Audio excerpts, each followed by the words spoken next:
Hey, what's up, folks? Bem-vindos ao primeiro vídeo do quadro Textos em Inglês para Iniciantes. Nesse quadro aqui eu vou ler para vocês alguns textos para iniciantes, né, claro, e vou explicar algumas coisas que são muito importantes que você aprenda. Como sempre, vão ser vídeos direto ao ponto, então se você curte esse tipo de vídeo, já deixa o like aqui e se inscreve no canal também, porque agora eu já estou com quadros de inglês com filmes e séries, inglês com músicas e até frases em inglês para você ir aprendendo. Mas bora lá então para o texto. Primeiramente eu vou ler esse texto aqui para vocês.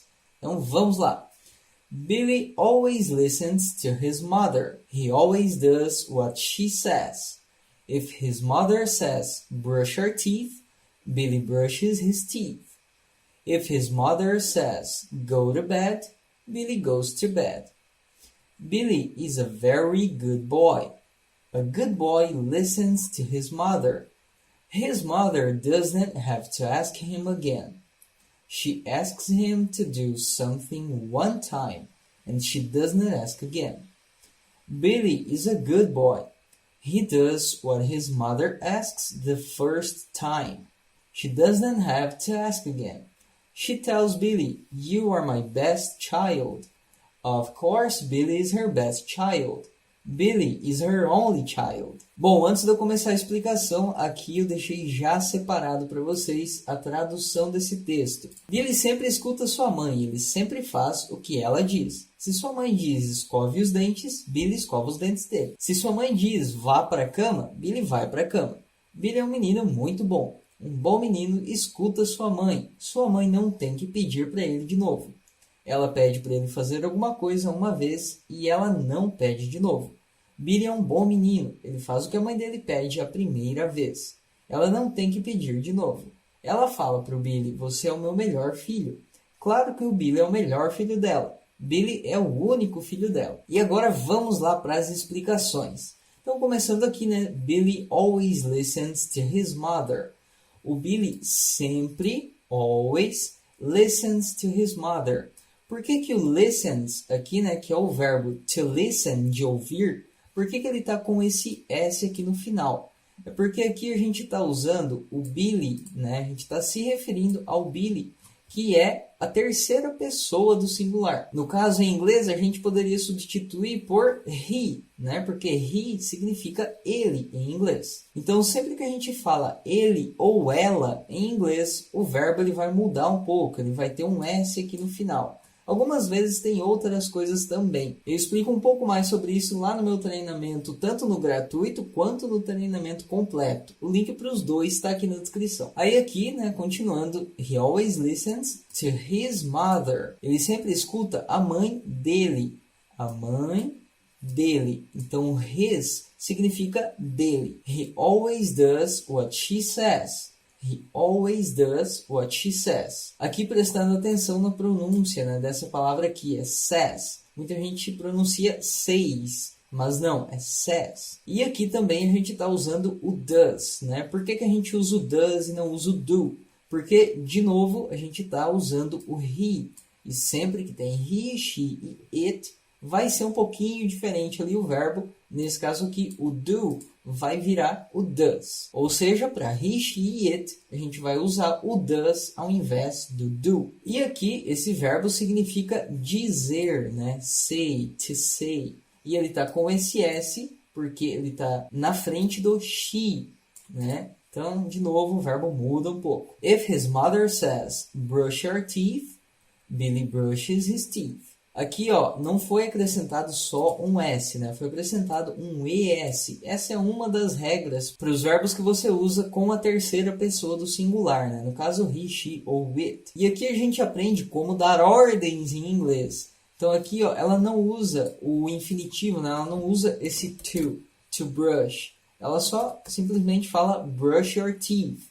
É assim que você dá uma ordem em inglês. Você só fala o verbo, sem o to na frente. E aqui a gente tem o plural da palavra dente, né? Em inglês, dente a gente fala tooth, tooth. Mas como está no plural, dentes, então a gente fala teeth, teeth. Aqui de novo ela dando uma ordem. If his mother says, se a mãe dele diz, go to bed, vá para a cama, Billy goes to bed. Ó, aqui de novo com ES. Então, quando finaliza o verbo com o, a gente coloca um ES para a terceira pessoa do singular. Então, he, she e it. Billy is a very good boy. O Billy é um garoto muito bom. A very good boy. Então, em inglês, a gente inverte, né, o adjetivo. Então, as características vêm antes, né? Em português, eu posso falar um garoto muito bom. Vem o garoto primeiro e depois a característica dele. O que, na verdade, faz mais sentido, né? Mas em inglês, eles inverteram. Eles invertem, então fica very good, que é a característica, e depois a palavra boy, de garoto. A good boy listens to his mother. Um bom garoto escuta a mãe dele, escuta sua mãe. His mother does not have to ask him again. A mãe dele, né, no caso a mãe do Billy, não tem que perguntar para ele de novo, não tem que pedir para ele de novo. Aqui a gente tem a forma negativa, né? Então, como que eu nego uma frase em inglês? Nesse caso aqui, a gente usa o does not, que é o verbo do, no caso aqui, como a gente está falando a mãe dele é she, né? Então, com o she, a gente já viu que usa o does e não o do. Aí, com o not aqui. Então, fica does not. Isso aqui é uma contração, tá? Eu poderia falar does not.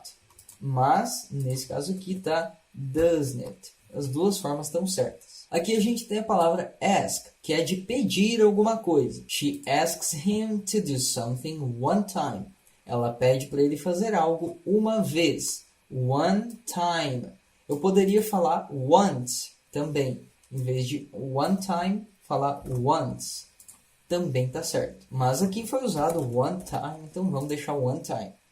And she does not ask again. E ela não pede de novo. Billy is a good boy. O Billy é um bom menino.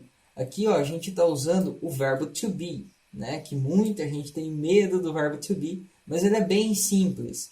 Então, lembra que com he, she e it muda algumas coisas? Então, o verbo to be com he, she e it vai ser o is. Então, é isso aqui que a gente vai usar, tá? Que significa ser ou estar. No caso aqui, é ou está. Nessa frase aqui, Billy é um bom menino. He does what his mother asks the first time. Ele faz... Aqui, ó, pode perceber que o does tem um significado. Não é igual esse does not aqui. Por quê? Porque o does ele pode ser usado como um verbo auxiliar, não se prenda muito ao nome, tá? E a esse conceito. Mas a gente tem o does sendo usado como um verbo auxiliar, onde ele não vai ter um significado, ele só vai ajudar a frase a fazer sentido. E também a gente tem o does com um significado, né? Uma tradução ali que significa fazer. Então aqui ele está falando... Ele faz o que a mãe dele pede a primeira vez. She doesn't have to ask again. Ela não tem que pedir de novo. Again significa de novo, né? Mais uma vez. She tells Billy, you are my best child. Ela fala ao Billy, você é o meu melhor filho. Aqui a gente tem o verbo to tell, né? Que é o verbo de contar alguma coisa, de falar. Of course, Billy is her best child.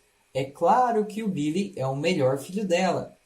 Aqui a gente tem o best, que significa o melhor. E aqui a gente tem o of course, que significa é claro, óbvio, nesse sentido. Billy is her only child. O Billy é o único filho dela. Então, only significa único. Também pode significar somente, né? Aí depende muito da frase que você está usando. Bom, pessoal, é isso. Eu espero que você tenha gostado e tenha conseguido aprender alguma coisa com esse vídeo. Deixa o like aqui e não se esquece de me seguir lá no Instagram, @gabrielbecker.inglês. O link também está aqui na descrição, junto com o link do meu curso grátis e também do meu treinamento completo. That's it for today. See you next video.